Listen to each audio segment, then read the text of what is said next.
देखिए, ये जो वोट चोरी का जो ये लोग आरोप लगा रहे हैं, एक्चुअल में वोट चोरी का उदाहरण ये है, ये देखिए। ये पूरे देश और पूरे दुनिया में कहीं इस प्रकार के मतदान होते हुए आपने नहीं देखे होंगे।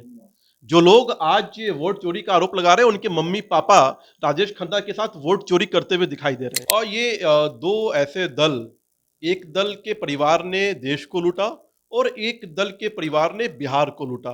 2 वंशवादी युवा बिहार के अंदर एक प्रोपेगेंडा की यात्रा शुरू कर रहे हैं। ये वोट अधिकार नहीं बल्कि घुसपैठियों को बचाने की यात्रा है। तो मम्मी पापा ने वोट चोरी किया और बेटा बिहार में आके नौटंकी कर रहा है। कल चुनाव आयोग ने भी इनको एक्सपोज किया और लगातार ये लोग बिहार की जनता के द्वारा भी एक्सपोज हो रहे हैं। इनके कल के कार्यक्रम में जितने भी लोग आए थे, जब मीडिया के लोगों ने उनसे पूछा कि क्या आपका नाम कटा है, एक भी ऐसा व्यक्ति नहीं मिला जिसने ये कहा हो कि जो उनके आरोप हैं, जिसके लिए कल यात्रा निकाली गई थी, उसका आधार ही नहीं है। एक भी व्यक्ति ऐसा नहीं है जिसने कहा हो कि मेरा नाम जो है चुनाव आयोग की सूची से काट दिया गया। नमस्कार, लाइव बिहार देख रहे हैं आप। आपके साथ मैं स्नेहा गुप्ता। इस साल के अंत में बिहार में विधानसभा का चुनाव है। 243 सीटों पे ये चुनाव होना है और ऐसे में बिहार में एसआईआर का मुद्दा लगातार गर्माता ही जा रहा है, जिसको लेकर महागठबंधन जो है वो एकजुटता के साथ वोट अधिकार रैली निकाल चुकी है। कल इसके शुभारंभ भी हो चुका है। हमारे साथ खास बातचीत करने के लिए बीजेपी मीडिया सेल के प्रभारी दानिश इकबाल है। सीधे जुड़ते हैं। सबसे पहले कैसे देख रहे हैं इस रैली को? और ये 2 ऐसे दल, एक दल के परिवार ने देश को लूटा और एक दल के परिवार ने बिहार को लूटा। 2 वंशवादी युवा बिहार के अंदर एक प्रोपेगेंडा की यात्रा शुरू कर रहे हैं। ये वोट अधिकार नहीं बल्कि घुसपैठियों को बचाने की यात्रा है। घुसपैठियों को अपना वोट बैंक बनाने की यात्रा है। और इस विषय पर पूरी तरह से कल चुनाव आयोग ने भी इनको एक्सपोज किया और लगातार ये लोग बिहार की जनता के द्वारा भी एक्सपोज हो रहे हैं।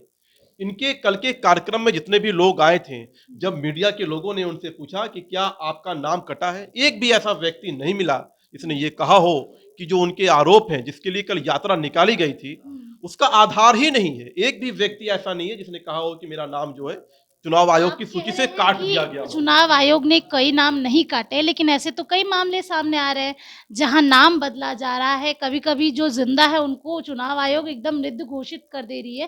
तो ऐसे में तो कहीं ना कहीं वोट की चोरी तो हो ही रही है। देखिए, चुनाव आयोग ने एसआईआर की प्रक्रिया को लोकतंत्र के अंदर निष्पक्ष चुनाव हो सके, उसके लिए ज़रूरी समझा और इसलिए ये एसआईआर की प्रक्रिया को लाया गया। इसके अंतर्गत जो मृत लोग हैं, जो 20-22 लाख की जो संख्या है, ये 6 महीने की संख्या नहीं है। ये पिछले 20 वर्षों की संख्या है जो इस आप दुनिया लोग में तो नहीं, नहीं, जिंदा बात लोगों को ही नहीं, मार दे रहे बात सुन हैं। लीजिए। जो कि इस बिहार के अंदर जो 20 वर्षों में जिन लोगों की मृत्यु हुई, जिनकी डेथ हुई, उनकी सारी सूची को अलग किया गया। जो लोग बिहार से स्थानांतरित हो गए, उनकी सूची को अलग किया गया। और जो आप नाम की बात कर रहे हैं कि ना किसी के नाम के स्पेलिंग से मिस्टेक्स हैं, किसी की आयु में जो है ऊपर-नीचे हो गया है, तो इसको एरर्स कहते हैं, इसको मिस्टेक्स कहते हैं और ये किसी के साथ भी हो सकता है। तो इसके लिए सुधार इसके कब लिए होगी? इसी के लिए तो एसआईआर लाया गया है। सुधार कब होगी? इसी के लिए एसआईआर लाया गया है और एसआईआर के लिए पूरा समय दिया गया है। चुनाव आयोग ने समय दिया है, चुनाव आयोग ने एक फॉर्म दिया है। अगर आपके नाम के स्पेलिंग से मिस्टेक है, आप उस फॉर्म को भरिए, जाकर के जमा कीजिए, आपका नाम सही हो जाएगा। अगर आपके आयु में कहीं गलती है, तो आप उस फॉर्म को भर करके अपनी आयु को सही करा सकते हैं। तो ये एरर की प्रक्रिया है, ये त्रुटियां हैं। ये पूरे व्यवस्था और पूरे जो सिस्टम है, उस पर सवाल खड़ा करने का विषय नहीं है। एरर इतनी बड़ी संख्या में अगर आप वोटर आईडी बना रहे हैं, तो निश्चित तौर पर आपके नाम में स्पेलिंग्स में मिस्टेक हो सकते हैं, आपकी आयु में ऊपर नीचे हो सकते हैं और इसी को पूरा करने के लिए एसआईआर लाया गया है। सवाल ये भी बनता है, विपक्ष का कहना है अगर आप लोगों को और चुनाव आयोग को एसआईआर कराना ही था तो लोकसभा चुनाव के दौरान आपने क्यों नहीं कराया?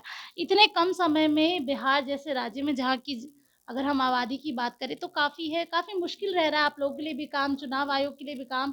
तो सवाल तो उठेगा ही, जवाब तो आप लोगों को देना ही पड़ेगा। देखिए, ये कोई पहली बार देश में या बिहार में एसआईआर नहीं हुआ है। इससे हुँ, पहले भी कई बार देश में और बिहार में एसआईआर का प्रक्रिया को पूरी किया गया है हुँ, और इससे कम समय में किया गया है। हुँ, 2003 से पहले भी एसआईआर की प्रक्रिया बिहार में की गई थी और खुद उस समय लालू प्रसाद यादव जी की सरकार थी और उससे कम समय में एसआईआर की प्रक्रिया पूरी की गई थी। एसआईआर की प्रक्रिया जो होती है, जो मिस्टेक्स होते हैं, जो एरर्स होते हैं, उनको सही करना होता है और जो अनधिकृत मतदाता होते हैं, उनको तो हटाना होता है। तो ये कोई नासा का रॉकेट साइंस नहीं है और आज तो हम टेक्नोलॉजीज़ में रह रहे हैं, आज तो हमारे पास एम्प्लॉइज़ ज़्यादा हैं, आज हमारे पास मोबाइल और इंटरनेट की फैसिलिटीज़ है। तो निश्चित तौर पर चुनाव आयोग ने पूरा समय दिया है। अगर किसी को लगता है कि समय नहीं है, तो वो सामने निकल कर के और बताए कि मेरी त्रुटियाँ थी, मेरे मेरे मिस्टेक्स थे नाम को और चुनाव आयोग ने पूरा नहीं किया है।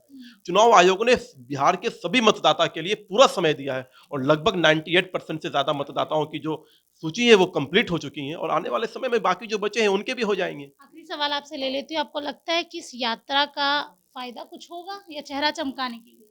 देखिए, ये जो वोट चोरी का जो ये लोग आरोप लगा रहे हैं, एक्चुअल में वोट चोरी का उदाहरण ये है, ये देखिए। ये पूरे देश और पूरे दुनिया में कहीं इस प्रकार के मतदान होते हुए आपने नहीं देखे होंगे। जो लोग आज ये वोट चोरी का आरोप लगा रहे हैं, उनके मम्मी-पापा राजेश खन्ना के साथ वोट चोरी करते हुए दिखाई दे रहे हैं। कभी भी इस तरह के मतदान कभी देश में हुए हैं क्या? तो मम्मी-पापा ने वोट चोरी किया और बेटा बिहार में आके नौटंकी कर रहा है वोट चोरी का। तो ये लोग पूरी तरह से एक्सपोज़ हो चुके हैं।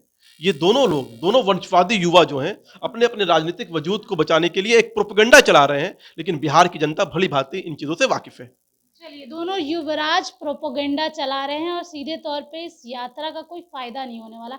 लेकिन अगर बिहार की राजनीति की बात करें तो इन दिनों एसआईआर का मुद्दा जो है काफ़ी गरमा रहा है और सवाल कई तरीके के खड़े हो रहे हैं। अब देखना होगा कि बिहार विधानसभा चुनाव में इसका असर क्या होता है और किस तरीके से सत्ता पक्ष और विपक्ष दोनों सवालों का सामना करती है। बने रहिए हमारे साथ, तब तक के लिए बहुत-बहुत शुक्रिया।